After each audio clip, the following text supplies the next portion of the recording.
Hello everyone. तो आज हम स्टार्ट करेंगे यहाँ पर ट्रिग्नोमेट्री का पार्ट 2 और इसमें हम बात करेंगे trigonometric ratios of some specific angles. तो लास्ट क्लास में हमने राइट एंगल ट्रायंगल की साइड्स की हेल्प से ट्रिग्नोमेट्रिक रेशियोज की वैल्यू को कैसे फाइंड आउट कर सकते हैं ये हमने सीखा था। आज हम आगे बात करेंगे कि कुछ स्पेसिफिक एंगल्स पर ट्रिग्नोमेट्रिक रेशियोज की वैल्यू को अगर हमें फाइंड आउट करना हो तो हम किस तरीके से फाइंड आउट कर सकते हैं। स्पेसिफिक एंगल इसलिए बोला जा रहा है कि हम सभी एंगल्स पर नहीं, कुछ स्पेसिफिक एंगल जैसे कि 0 डिग्री, 30 डिग्री, 45 डिग्री, 60 डिग्री और 90 डिग्री पर अगर हमें ट्रिग्नोमेट्रिक रेशियोज की वैल्यू को फाइंड आउट करना हो तो हम किस तरीके से फाइंड आउट कर सकते हैं। तो आप अपने सामने एक टेबल देख रहे होंगे। तो सबसे पहले तो हम आपको बताएंगे कि डिफरेंट ट्रिग्नोमेट्रिक रेशियोज की वैल्यू इन स्पेसिफिक एंगल्स पर क्या क्या होगी। जैसे कि आप देख सकते हैं साइन थीटा की वैल्यू जो है 0 डिग्री पर 0 होती है, साइन थीटा की वैल्यू 30 डिग्री पर 1/2 होती है। इसको हम साइन 30 डिग्री इक्वल टू 1/2 भी कह सकते हैं। साइन थीटा की वैल्यू 45 डिग्री पर 1/√2 होती है। इसको हम साइन 45 डिग्री इक्वल टू 1/√2 भी कह सकते हैं। इसी तरीके से साइन 60 डिग्री √3/2 और साइन 90 डिग्री 1 के इक्वल होता है। ऐसे ही हम कॉस की वैल्यूज़ की बात करें तो कॉस 0 डिग्री पर 1 होता है, कॉस 30 डिग्री √3/2 के इक्वल होता है, कॉस 45 डिग्री 1/√2, कॉस 60 डिग्री 1/2 के इक्वल होता है, जबकि कॉस 90 डिग्री 0 होता है।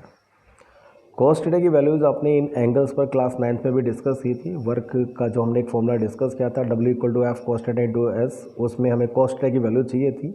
तो इन सभी एंगल्स पर आपको कॉस थीटा की वैल्यू जो है क्लास 9th में भी बताई गई थी। अगर आप देखें कि साइन थीटा की वैल्यूज़ और कॉस थीटा की वैल्यूज़ को ध्यान से अगर आप ऑब्जर्व करें तो साइन थीटा की वैल्यूज़ का जो ऑर्डर है वो 0 से 1 की ओर है। ठीक है, अगर हम इस ऑर्डर को चेंज करके 1 से 0 की ओर लिख दें, यानी 1 से 0 के ऑर्डर की फॉर्म में लिख दें, तो हम कॉस की वैल्यू जो है ऑब्टेन कर सकते हैं। इट मीन्स साइन की वैल्यू जो 0 से 1 तक की हैं उनको अगर हम रिवर्स ऑर्डर में 1 से 0 की ओर लिख देते हैं तो कॉस थीटा की जो वैल्यूज़ है वो ऑब्टेन हो जाती हैं।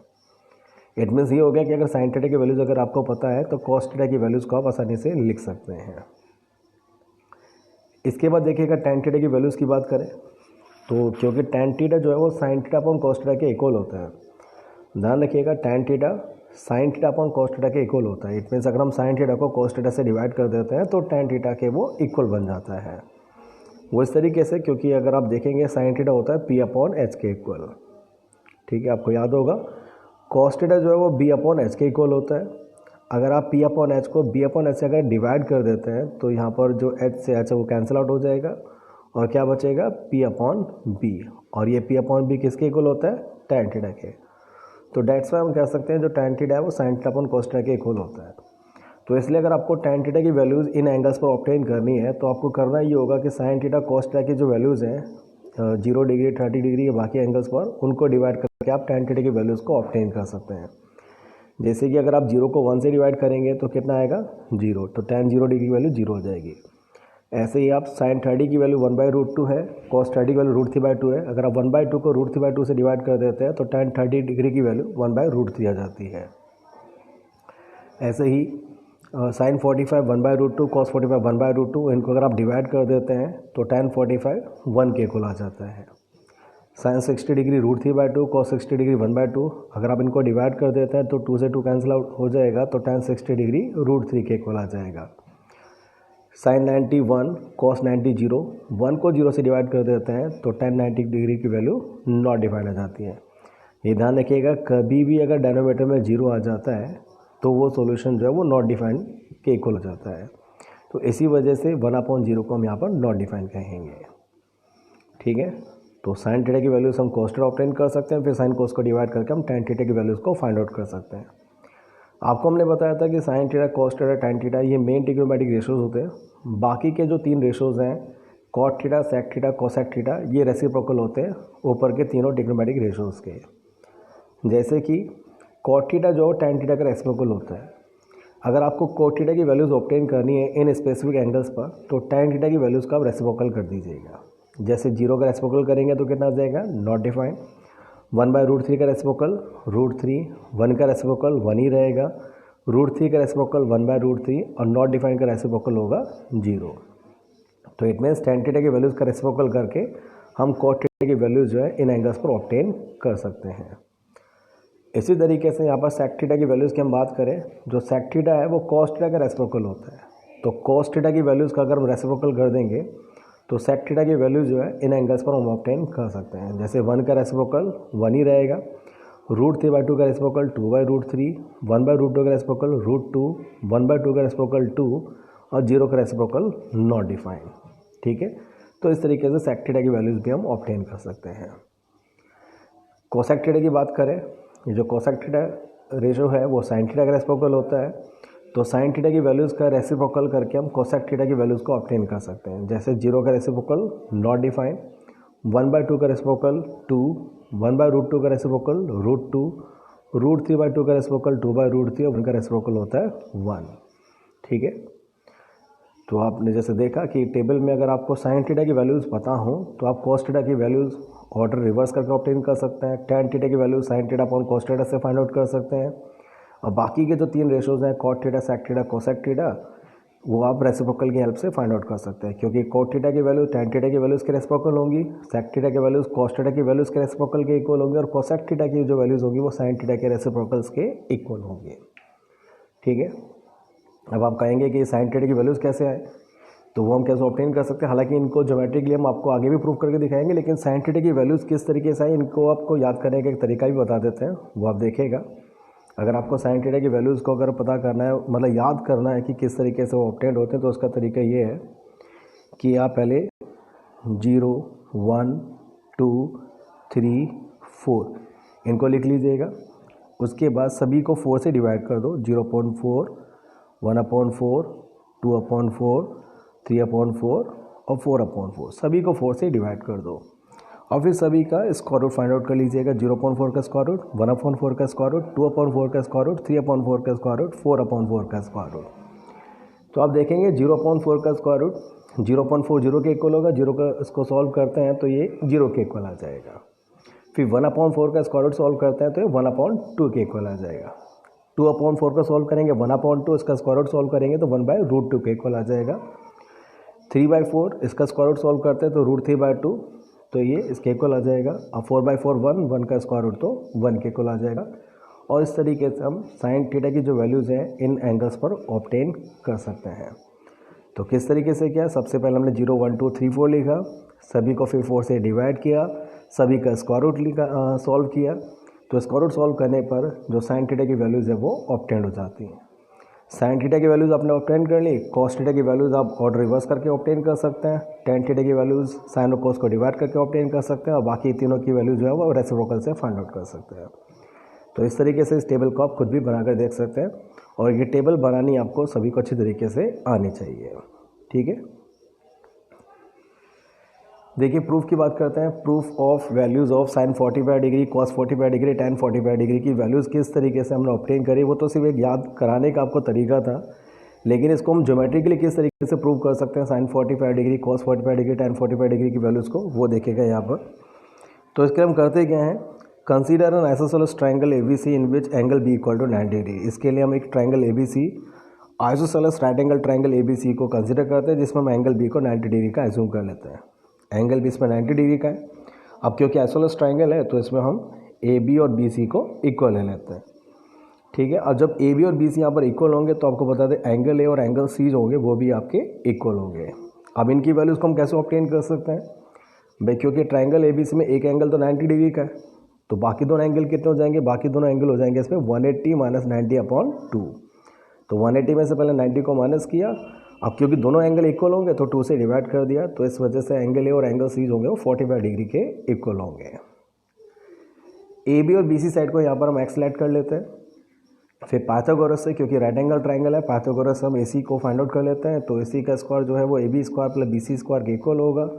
देन AC का स्क्वायर इक्वल होगा x square plus x square के, AC स्क्वायर इक्वल होगा 2x स्क्वायर के, देन AC इक्वल होगा इसमें √2x के। तो इस तरीके से हम AC को फाइंड आउट कर लेते हैं, वो आ जाएगा √2x। अब इस ट्राइंगल को बनाने के बाद आप साइन 45, कॉस 45, टैन 45 को आसानी से फाइंड आउट कर सकते हैं। जैसे कि आप साइन 45 डिग्री को फाइंड आउट करेंगे तो साइन 45 डिग्री को हम लिख सकते हैं कितना, साइन C इसलिए लिख रहे हैं यहाँ पर, जैसे कि आप देख सकते हैं फिगर में कि यहाँ पर जो 45 डिग्री है वो एंगल C है और एंगल A है। तो आप 45 डिग्री के प्लेस पर चाहे C को लिखें चाहे A को लिखें, दोनों में से आप कोई भी एंगल को यूज़ कर सकते हैं। तो साइन 45 डिग्री को हमने लिखा साइन सी।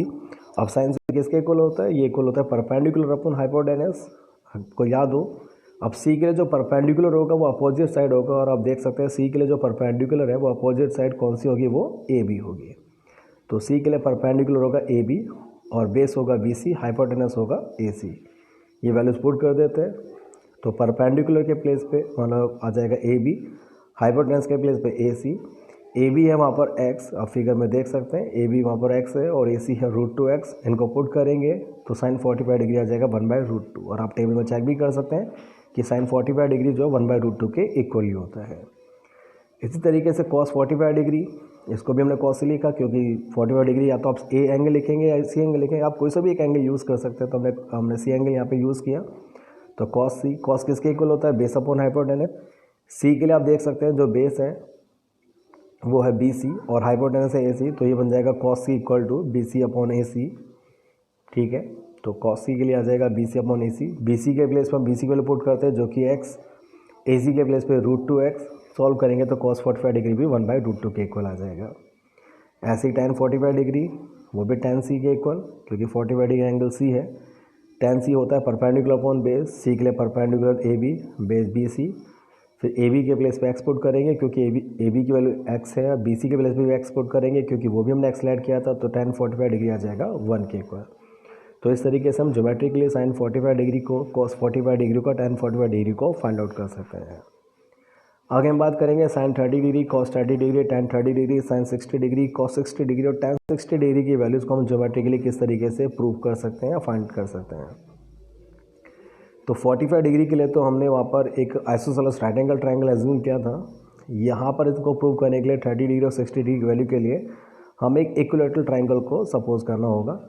तो इसलिए यहाँ पर हम एक इक्विलैटरल ट्रायंगल एबीसी को कंसीडर करते हैं जिसके हर एक साइड जो है वो एक्स है। ठीक है, आप देख सकते हैं फिगर में एक ट्रायंगल एबीसी, ये इक्विलैटरल ट्रायंगल है और जिसकी हर एक साइड यहाँ पर एक्स है, ए बी भी एक्स है, ए सी एक्स और बी सी भी यहाँ पर एक्स के इक्वल है। अब क्योंकि ट्रिग्नोमेट्रिक रेशियोज़ हैं और ये एग्जिस्ट करते हैं राइट एंगल ट्रायंगल में, तो राइट एंगल ट्रायंगल बनाने के लिए यहाँ पर हम ए डी को बी सी को परपेंडिकुलर ड्रॉ कर देते हैं। अब ए डी क्योंकि बी सी में परपेंडिकुलर है तो आपको बता दें जो बी डी और सी डी साइड होंगी वो इक्वल होंगी और ये इक्वल हो जाएंगे बी सी के हाफ के इक्वल, क्योंकि इक्विलैटरल ट्रायंगल का जो एल्टीट्यूड होता है वो अपोजिट साइड को बाइसेक्ट करता है। इसलिए बाइसेक्ट करेगा क्योंकि अगर आप ट्रायंगल ए डी बी में और ट्रायंगल ए डी सी में अगर आप कॉन्ग्रुएंसी यूज़ करते हैं तो दोनों ट्रायंगल कॉन्ग्रुएंट हो जाएंगे। डेट्स वाई यहाँ पे बी डी और सी डी के इक्वल होगा और ये हो जाएंगे बी सी के हाफ के इक्वल। तो इसलिए हम कह सकते हैं बी डी और सी डी जो है वो x/2 के इक्वल हो जाएंगे। ठीक है, अब इस पर से हम एक राइट ट्रायंगल को यूज़ करते हैं, ट्रायंगल ए बी डी को। तो ट्रायंगल ए बी डी में आपको बता दें एंगल भी तो 60 डिग्री का है क्योंकि इक्विलैटरल ट्रायंगल का एंगल है। एंगल डी इसमें 90 डिग्री का है क्योंकि हमने परपेंडिकुलर ड्रॉ किया था। अब एंगल सम प्रॉपर्टी से यहाँ पे 30 को फाइंड आउट करेंगे, मतलब एंगल सम प्रॉपर्टी से एंगल ए को फाइंड आउट करेंगे तो वो 30 डिग्री का वैसे ही आ जाएगा। या हम ये कह सकते हैं जो ए डी है वो एंगल ए को बाइसेक्ट करेगा, उस वजह से वो एंगल बी ए डी जो होगा 30 डिग्री का आ जाएगा। अब ट्रायंगल ए बी डी में क्योंकि आपके पास दो साइडें तो हैं, बी डी x/2 है, ए बी एक्स है, ए डी साइड हमें नहीं पता है तो हम इसके लिए पाइथागोरस को यूज़ करते हैं। तो ए बी का स्क्वायर इक्वल होता है किसके, ए डी का स्क्वायर प्लस बी डी का स्क्वायर। ए बी के प्लेस पे एक्स पुट करते हैं, ए डी हमें फाइंड आउट करनी है। हालांकि हमने इस वैल्यू को यहाँ पे जो लिखा हुआ है वो मतलब फाइंड आउट करने के बाद में लिखा हुआ है, लेकिन अभी तक कैसे इसको फाइंड आउट किया है वो हम यहाँ पे आपको बता रहे हैं। तो इसलिए हमने ए बी डी ट्रायंगल में पाइथागोरस यूज़ करी। तो ए बी का square equal to A D का स्क्वायर प्लस बी डी का स्क्वायर। वैल्यू पुट कर देते हैं, ए बी के प्लेस पे एक्स, बी डी के प्लेस पे x/2 और सॉल्व करके हम इस पर ए डी की वैल्यू को फाइंड आउट कर लेते हैं। तो ए डी सॉल्व करके आ जाएगा √3x/2 के। अब देखिएगा तीनों साइड जब आ जाएंगे ट्रायंगल ए बी डी में, साइन 30 डिग्री हमको फाइंड आउट करना था तो आप देख सकते हैं जो 30 डिग्री एंगल है वो ए पर है, तो ये आ जाएगा साइन ए। साइन किसके इक्वल होता है, perpendicular upon hypotenuse.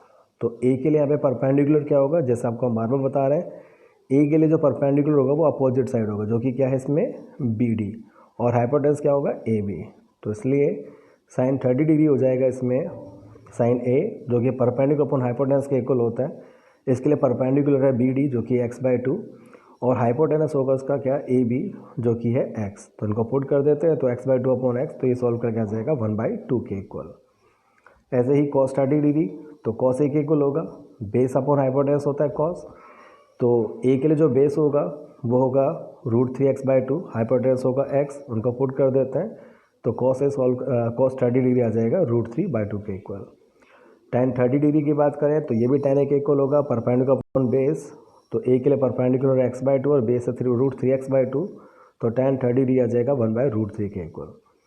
sin 60 degree को सॉल्व करते हैं तो आप देख सकते हैं फिगर में जो 60 डिग्री एंगल है, तो 60 डिग्री का एंगल b पर है, तो इसको हम लिख सकते हैं sin b, और sin b कितना होता है, परपेंडिकुलर अपॉन हाइपोटेनस। अब आप देख सकते हैं यहाँ पर b के लिए जो परपेंडिकुलर होगा वो होगा इसमें AD और हाइपोटेनस होगा AB, तो ये आ जाएगा sin 60 degree equal to sin b, यानी परपेंडिकुलर अपॉन हाइपोटेनस। b के लिए जो परपेंडिकुलर है वह है √3x/2 और हाइपोटेनस है, तो सॉल्व करके आ जाएगा sin 60 डिग्री √3/2 के इक्वल। ऐसे cos 60 डिग्री cos b के इक्वल होगा, cos इक्वल होता है बेस अपॉन हाइपोटेनस के लिए के b के लिए जो बेस होगा वो x/2 होगा, हाइपोटेनस होगा x, तो सॉल्व करके आ जाएगा 1/2। इस तरीके से cos 60 डिग्री 1/2 के इक्वल होगा। tan 60 डिग्री tan b के इक्वल होगा, ठीक है, उसको लिख सकते हैं परपेंडिकुलर अपॉन बेस, तो परपेंडिकुलर है √3x/2, b के लिए जो परपेंडिकुलर है वो है √3x/2 और बेस है x/2, तो सॉल्व करके आ जाएगा √3। तो इस तरीके से इन वैल्यूज़ को हम ज्योमेट्रिकली जो है वो फाइंड आउट कर सकते हैं इन ट्रायंगल्स की हेल्प से। क्वेश्चन किस तरीके के होंगे वो देखेगा, आपको इसमें इवेल्यूएट करना है sin square 30 degree into cos square 45 degree plus 4 tan square 30 degree plus 1/2 sin square 90 degree minus 2 cos square 90 degree plus 1/24 cos square 0 degree. तो इनको फाइंड आउट करने के लिए आपको करना ही होगा, बस आपको जो ट्रिग्नोमेट्रिक टेबल हमने स्टार्टिंग में बताई थी उस टेबल की हेल्प से आपको उनकी वैल्यू को प्लेस करना है। तो sin 30 डिग्री आप टेबल से देखेंगे 1/2 के इक्वल होगा, तो यहाँ पे sin 30 के प्लेस पर 1/2 पुट कर देंगे और जो इसका स्क्वायर था तो उसके ऊपर फिर हम होल स्क्वायर लगा देंगे। तो sin 30 के प्लेस पे उसकी वैल्यू 1/2 पुट करा और जो उसका स्क्वायर था उसका होल स्क्वायर करके लिख देंगे। ऐसी cos 45 डिग्री 1/√2, अब क्योंकि इसका स्क्वायर था तो 1/√2 का स्क्वायर। ऐसी tan 30 होता है 1/√3 के इक्वल, टेबल से पुट करके लिखेंगे इसको, तो 1/√3 हमने tan 30 के प्लेस पे लिखा और फिर इसके ऊपर होल स्क्वायर। sin 90 डिग्री की वैल्यू 1 होती है, टेबल से हमने देख के लिखी, इसके ऊपर स्क्वायर था उसका होल स्क्वायर। ऐसी cos 90 डिग्री की वैल्यू को टेबल से लिखेंगे तो 0 होती है, 0 पुट करेंगे, इसका स्क्वायर था तो 0 का होल स्क्वायर। और ऐसी cos 0 डिग्री 1 होता है, उसके ऊपर स्क्वायर है तो इसका 1 का होल स्क्वायर, ठीक है। इनके स्क्वायर को सॉल्व करेंगे तो इसका सॉल्यूशन 2 आ जाएगा। एक और एग्जांपल देखिएगा, फाइंड करना है x को, if √3 tan 2x equal to cos 60 degree plus sin 45 degree into cos 45 degree. तो क्या करेंगे इसमें हम RHS में cos 60 degree sin 45 degree cos 45 degree की वैल्यू को पुट कर देते हैं, तो आ जाएगा सॉल्व करके √3 tan 2x equal to 1/2 plus 1/√2 into 1/√2। RHS को सॉल्व करेंगे तो आ जाएगा √3 tan 2x equal to 1, then tan 2x equal to 1/√3। अब क्योंकि इसमें हमें x का सोल्यूशन निकालना है, तो x का सोल्यूशन ऑब्टेन करने के लिए जो tan का रेशो हमने यूज़ किया RHS में उसको हमें यहाँ से हटाना होगा। इसको हटाने के लिए ज़रूरी ही होगा कि RHS वाली जो टर्म है 1/√3 इसको भी हम tan की वैल्यू के फॉर्म में लिखें। तो आपको देखना होगा टेबल में 1/√3 tan में कौन सा एंगल की वैल्यू होती है। तो टेबल में हम देखेंगे तो 1/√3 tan 30 डिग्री की वैल्यू होती है, तो 1/√3 के प्लेस में हम tan 30 डिग्री पुट कर देंगे, तो ये आ जाएगा tan 2x equal to tan 30 degree. Compare करते दोनों तरफ क्योंकि tan का ट्रिग्नोमेट्रिक रेशियोज है, कैंसिल तो नहीं करेंगे लेकिन कंपेयर करेंगे तो 2x equal to 30 degree then x equal to आ जाएगा 15 डिग्री। एक और एग्जांपल देखिएगा, sin a minus B equal to 1/2 cos a plus B equal to 1/2, then find करना हमें a और b की वैल्यू को। तो किस तरीके से कर सकते हैं, अब sin a minus B equal to 1/2 है। अब a और b की वैल्यू को अगर आपको ऑब्टेन करना है तो इनके आगे से जो साइन का रेशियो है वो आपको रिमूव करना होगा, और रिमूव करने के लिए ज़रूरी है कि RHS में जो आपकी वैल्यू गिवन है इसको भी आपको साइन की वैल्यू में लिखना होगा। तो पहले हम टेबल की हेल्प से देखेंगे कि 1/2 साइन में कौन से एंगल की वैल्यू होती है। तो टेबल से हम देखेंगे 1/2 साइन में sin 30 डिग्री की वैल्यू होती है, तो 1/2 के प्लेस पे हम यूज़ करेंगे sin 30 डिग्री। अब इनको कंपेयर करते हैं, तो कंपेयर करने पर आ जाएगा a minus B equal to 30 degree. इसी तरीके से cos a plus B equal to 1/2 है, cos को रिमूव करने के लिए RHS में 1/2 को cos की वैल्यू में लिखना होगा, तो 1/2 cos में cos 60 डिग्री की वैल्यू होती है।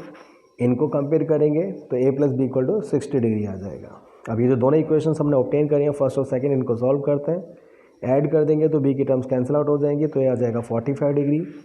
फिर a plus B equal to 60 degree में हम a की वैल्यू को पुट करेंगे, b को ऑब्टेन करेंगे तो आ जाएगा 15 डिग्री।